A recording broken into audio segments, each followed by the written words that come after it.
Hey everybody, it's Greg Rice. We're here in the Bucket, Pawtucket, Rhode Island, and I want to talk about cash reserves today. Should you have cash reserves?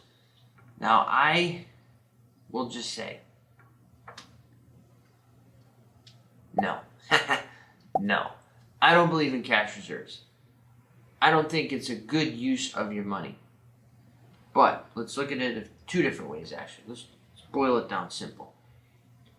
If you own a property and that's it, you got your 3-family, you're not buying anymore, that's it. You inherited this, you're not an investor, you don't want to be, then yes, you should have a reserve. Because you only have one little property, you don't have the experience, you don't have a major cash flow coming in, you might not even have a property manager, you're a novice, you're a rookie, and you should have a safety net. Because you don't have the ability to counteract a roof repair, a flood, an eviction, vacancy, blah, blah, blah.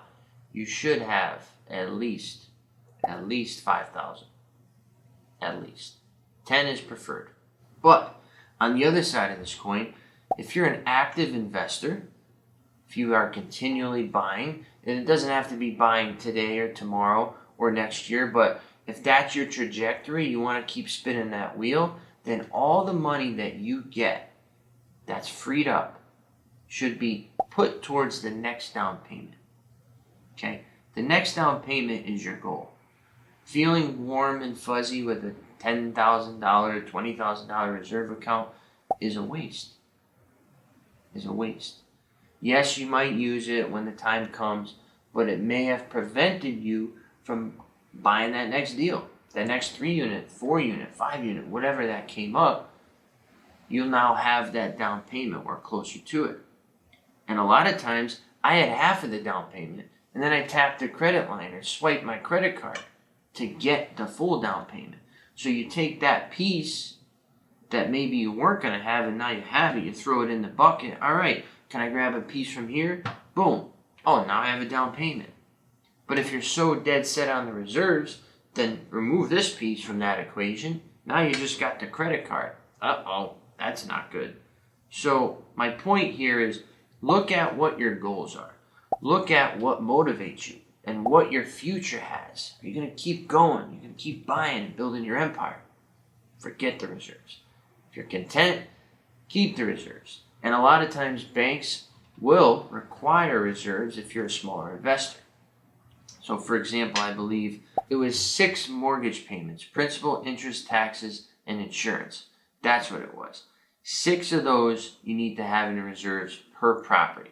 And I remember one time it went up to 8 with one deal that I had. I had maybe 15 properties, and they wanted 8 months of pity on each one. And pity is the acronym, but it also is what I felt for the company. Pitiful. You want me to have 8 months times 15 properties? That's 90 mortgage payments. That's 120 mortgage payments. Wow. I need a calculator. Who has that? Okay, you can use your 401k.